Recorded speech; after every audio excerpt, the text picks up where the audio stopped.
Bueno, vamos a hablar de un tema que es durísimo. Tremendo. Y lo tenemos que hablar porque es importante. Sí. La epidemia de opioides en Estados Unidos empezó en la segunda mitad de la década de los 90 y las víctimas son de decenas de miles por año. Escuchen esta cifra. Entre 1999 y este año, 2023, se estima que 800.000 personas murieron a causa de sobredosis relacionadas con algún opioide solo en Estados Unidos, ya sea recetado por médicos o provenientes del enorme sistema de distribución ilegal. En lo que va del 2023, el promedio es que mueren 160 personas por día. Qué horror. Solo en Estados Unidos a causa de sobredosis de opioides.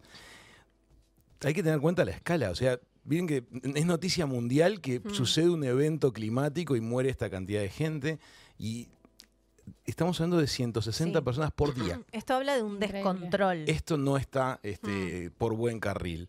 Vamos a tratar de entender los orígenes de este problema, el desarrollo que está teniendo y cuáles son las medidas que se van tratando de implementar para paliarlo, junto con nuestro queridísimo Steven Cruz en los Estados Unidos. Steven, bienvenido una vez más a Hijos de Punta. ¿Cómo estás? Bueno, estar con ustedes, aunque sea para hablar de este tema tan triste en la sociedad aquí en Estados Unidos. ¿Qué te parece, Steven, si empezás por hacer un raconto de cómo se dieron las cosas para que lleguemos a esta situación que nos preocupa porque sentimos que tiene un efecto de contagio tremendo? Tú decías, durante las últimas décadas hemos estado atravesando una profunda y compleja crisis con los opioides, que han tocado a muchas familias, a comunidades y cada sector de la sociedad. A finales de la década de los 90 estaban muriendo aproximadamente 1.500 personas al año. En el conteo del 2022 al 2023 contaron 110.000 personas que fallecieron y el problema comenzó con la prescripción excesiva, en muchos casos indiscriminada, de analgésicos a base de opioides, lo que fue promovido por las farmacéuticas como una solución no adictiva para el dolor crónico, que resultó ser bien adictiva. Sí. Uno de los casos más famosos fue la de Purdue Pharma. La familia Sackler tuvo que pagar $6 millones de indemnización por, en efecto, haber vuelto a un porcentaje significativo de la población americana en adictos. Va contra la fibra moral, contra las normas de salubridad, contra el bienestar económico, político y social, que son la base de cualquier país. Como bien decías tú, Raúl, se fue cambiando de prescripciones de analgésicos a algo mucho más ilícito, ya que los costos de los analgésicos y los controles que el gobierno quiso imponer no estaban resolviendo el problema de la adicción, sino estaban haciendo que fuese más difícil el conseguir el fármaco. Entonces, con el tiempo, a medida que las regulaciones y el conocimiento va aumentando, las dependencias también fueron muy altas, entonces estos modos alternativos y baratos en el mercado ilegal surgen.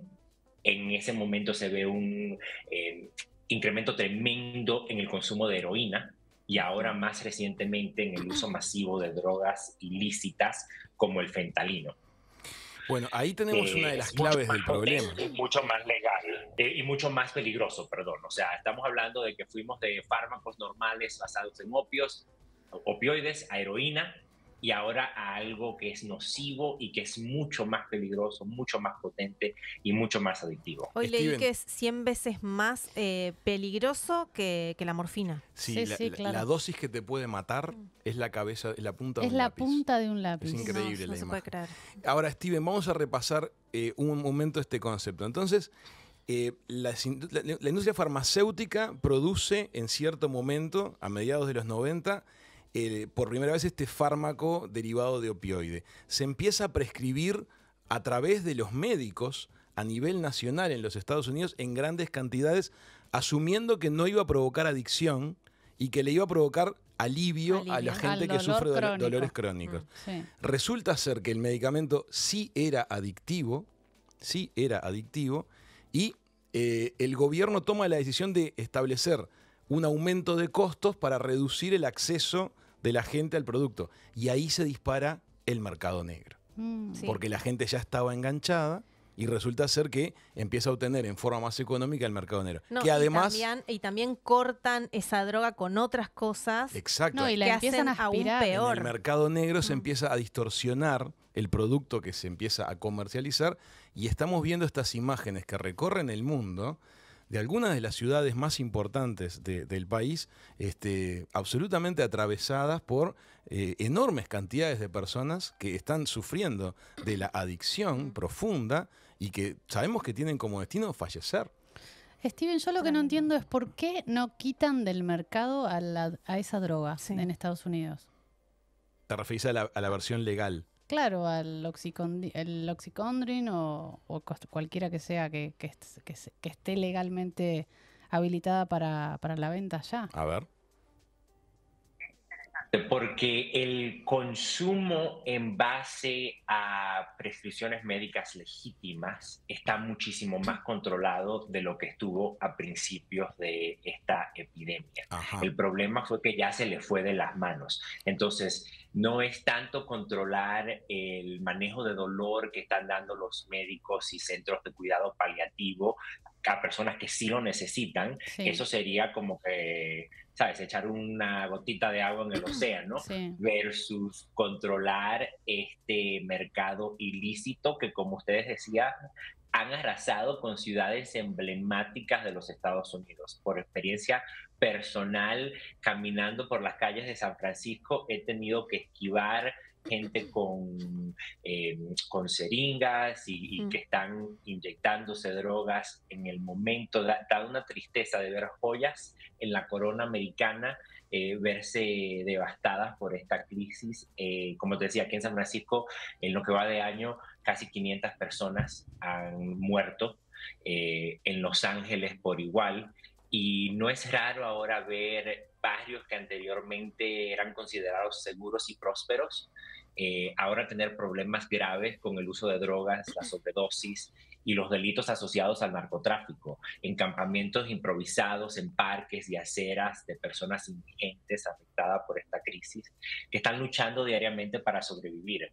Entonces, como decíamos, no solo ha impactado la salud y el bienestar de los individuos, sino también la economía, la seguridad, la salubridad, y ha planteado desafíos significativos contra el orden y los servicios sociales que no dan abastos. Y la verdad que por más que la administración del presidente Biden sí ha tomado como que medidas contundentes y ha podido avanzar en ciertas formas críticas, es una crisis multifacética que requiere soluciones que ahora mismo nos esquivan.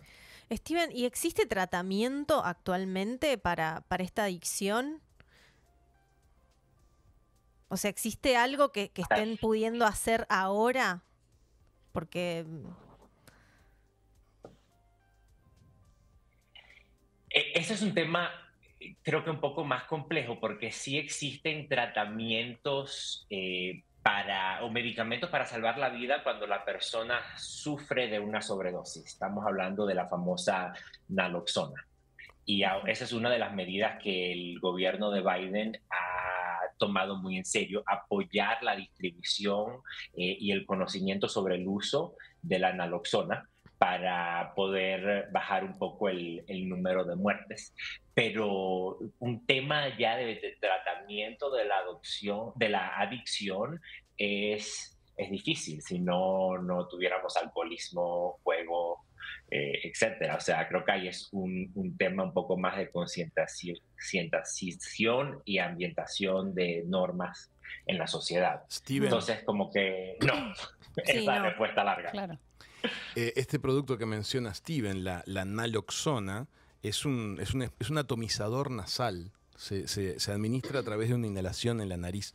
Pero como bien lo dijo él, el para casos cometido extremos. es salvar la vida de quien está en una sobredosis, pero no estamos para Claro, nada no es un corrigiendo el tratamiento problema. para- Claro. Es como si fuera un desfibrilador ante un ataque cardíaco. Sí, es igual, eso. igual digo, el caos es por la cantidad de muertes existentes. O sea, es como la acción más rápida que podés tomar es esa, porque la gente se está muriendo ahora. Ante la inminencia del fallecimiento se le administra la naloxona. El problema es que durante mucho tiempo la persona hace de su consumo una situación que es tremendamente violenta para su familia, le rompe la Sí, familia total. a Sí, todo es el mundo, imposible. dispara criminalidad porque hay que salir a comprar estas drogas y eso provoca robos, microrrobos, robos a familiares, extorsiones, o sea, se dispara todo un mundo de oscuridad muy complejo porque si no obtiene la dosis que requiere su cuerpo, porque es una adicción muy potente, la persona tiene la percepción que va a morir y de hecho muere.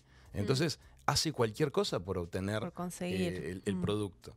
Te quería preguntar, Steven, ustedes están allá, lo viven en carne propia. ¿Cómo se ve afectada la calidad de vida, la cotidianeidad en las ciudades por la presencia de estos grupos de personas que están padeciendo las adicciones? O por experiencia propia ya te da un poco de temor el caminar por las calles de vecindarios que previamente eran considerados afluentes y centros de negocios y cultura, porque es ahí donde se encuentran la mayoría de estos encampamientos de personas indigentes, los cuales son propicios a menos orden, a menos salubridad y a más criminalidad. Entonces, eso te ha causado un declive fuerte en lo que es la economía local de muchas ciudades que ya se encontraban bajo ataque por la pandemia. Entonces, es una crisis y es una epidemia sobre la otra. Pero tú pensás, pequeños comercios a la calle, de toda índole, librerías, cafeterías, restaurantes, modifica mucho el funcionamiento de la sociedad y de la experiencia que uno tiene a nivel urbanístico cuando las cosas se ponen de esta forma.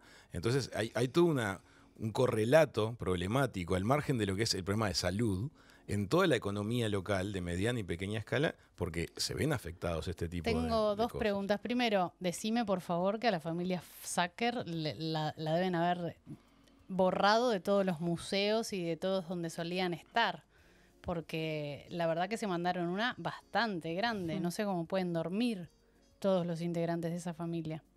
Y la siguiente pregunta que me hago es, estamos hablando siempre todo en Estados Unidos porque esa droga fue aprobada Ahí. allí.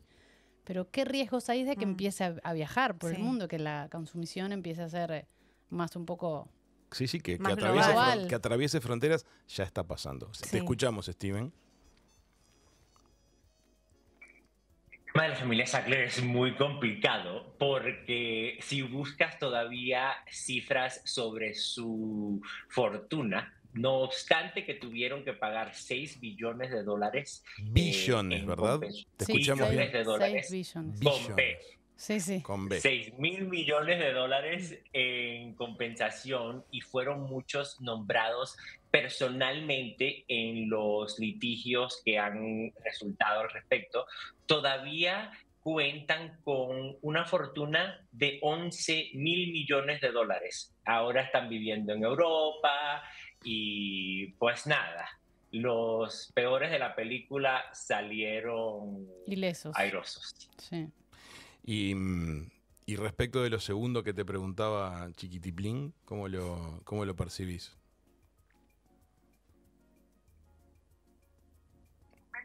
La drogas es transnacional por su propia naturaleza. Entonces, de la misma manera en que este fármaco fue insertado a otras drogas que ya estaban siendo consumidas para enganchar a las personas en esa adicción y crear un mercado captivo de alto potencial que puede pagar ese costo. Asimismo van a ir incursionando en otros países.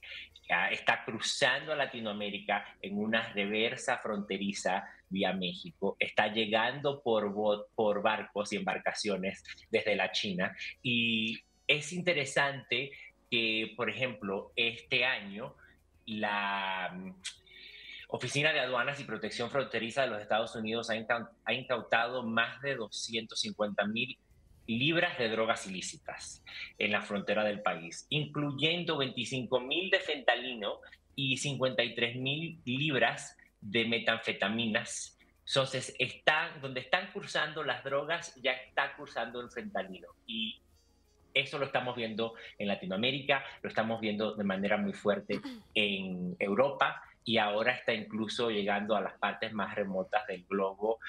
Países en África están reportando incrementos en muertes por el uso de estas sustancias. Actualmente en las discotecas de Estados Unidos, en los boliches, los tragos se están sirviendo con tapita y sorbete, como si fueran para niños, Sí, para que no les prevenir metan que nada. no se pueda meter nada, digamos, malintencionadamente, porque la capacidad adictiva de la sustancia es tan fuerte que un consumo engancha. Sí. Ahora, yo no puedo creer que 6 billones de dólares arreglen No lo o hayan arreglan. querido No lo arreglar todo arreglan. esto, No lo porque arreglan. claramente No, esta no es- gente no puede estar en ningún lado. Es muy injusto. Por Que eso no me sea parece- presos. Es muy injusto. Sí. Sin lugar a dudas. En ese sentido, hay una miniserie que cuenta acerca de esto, que está en Netflix. Ahorita el título, ¿te acordás cuál era el título de la miniserie? Medicina letal. Medicina Letal. Es una serie que actúa Matthew Broderick como uno de los miembros de la familia. Sí. Y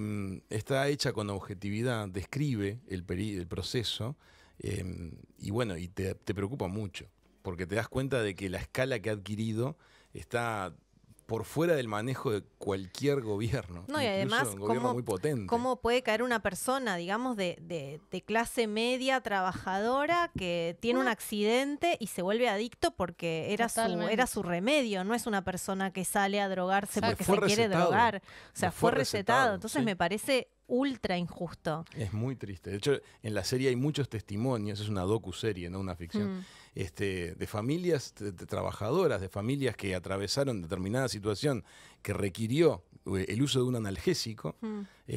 y bueno, y un miembro de la familia se engancha con una adicción que le lleva a la vida. Por eso Sí, digo, tal vez esas tremendo. personas también son parte de la gente que está en la calle. Sí. Sí, O claro. De sea, hecho, digo, no son todas Las personas. historias personales de los que situación ves de en la calle. calle No. no son las de... Es tremendo. Son exactamente lo que acabas de decir tú. Son historias de personas cuyo camino de vida en muchos casos venía de la formalidad y decayó a esto. Mm. Te hago una pregunta, Steven. ¿Ustedes han tenido en su mundo cercano contacto con alguien que veas que la familia se fragmentó, se desbarató, o algún miembro de la familia cayó en la adicción y de alguna manera entró en este espiral descendente? Realmente no nos ha tocado nadie así de cercano, pero en el desempeño de mis funciones laborales he podido viajar a muchos estados en el país, y no puedes caminar por las calles del estado de West Virginia sin ver y enfrentarte con la realidad obscena de una ciudad que era un centro de comercio a base del carbón, y que ahora ha terminado siendo un pueblo fantasma, porque han percibido la mayor parte de muertes, su economía se ha decaído, y es de ahí donde nacen muchos de estos litigios contra la familia Purdue, porque la familia Slacker, perdón, que son los dueños de Purdue Pharmacy, porque ellos sabían lo que estaban haciendo, y ahí empezaron sus esfuerzos de promoción. Ese fue el nexus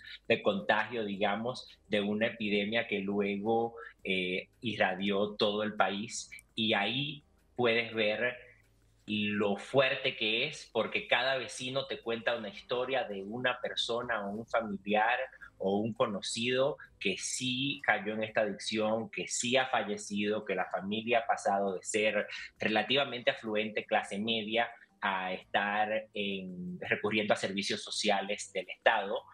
Entonces, como te digo, personalmente, por suerte, no me ha tocado, pero he visto cara a cara los efectos que ha tenido esta crisis en lugares como West Virginia, donde fue muy, muy trágico. Steven, ¿y el tiempo de desarrollo del problema entre que una ciudad tiene los funcionamientos habituales y pasa a estar bajo bajo esta situación que estamos describiendo? Estamos hablando de un lapso de tiempo corto, pocos años, ¿verdad? Imagínate que desde el 2000 al 2007 se creó y se fecundó la crisis al punto que un gobierno tomó acción y le multó a una de las farmacéuticas de la familia Sackler $600 millones. Esa fue como que la primera instancia. En 7 años vimos el surgimiento de este problema, la crisis climatizarse, llegar a un clímax y luego que el gobierno tome acción. Significa que en 3 años están sobrecargados los servicios del Estado, porque luego le toma a esos mecanismos bastante tiempo para poder actuar. En una ciudad prototípica ahora, como en un San Francisco, hemos visto que en tema de 1 o 2 años se ven sobrecargados los servicios de cierta forma y de tal manera que no dan abasto. O sea, no solo empezó rápido, pero el tiempo se ha ido acortando cada vez más porque es tan nocivo este fármaco. Yo creo que es importante que hablemos de esto, que lo traigamos a la mesa de las familias, que lo estemos charlando, que pongamos palos tratemos de poner las barbas en remojo, porque como bien dice Steven, esto va a internacionalizar muy rápido, es un negocio descomunal el que hay detrás. Sí. Y tenemos que establecer todas nuestras defensas sociológicas, de control cruzado en las familias y de prevención a la hora de acercarnos al mundo de los analgésicos, para tratar de que se postergue lo más posible la llegada del problema. Pero te queremos agradecer mucho, Steven, lo que nos has contado hoy. Nos enciende muchas alarmas y creo que era muy pertinente que lo hablásemos contigo. Sí, te dejo con una última cifra que debería de encendernos a todos. Te dije que en este año los Estados Unidos han incautado 250,000 libras de drogas que tienen un valor de $2,000 millones que fueron negados a productores y traficantes con solo esa intervención.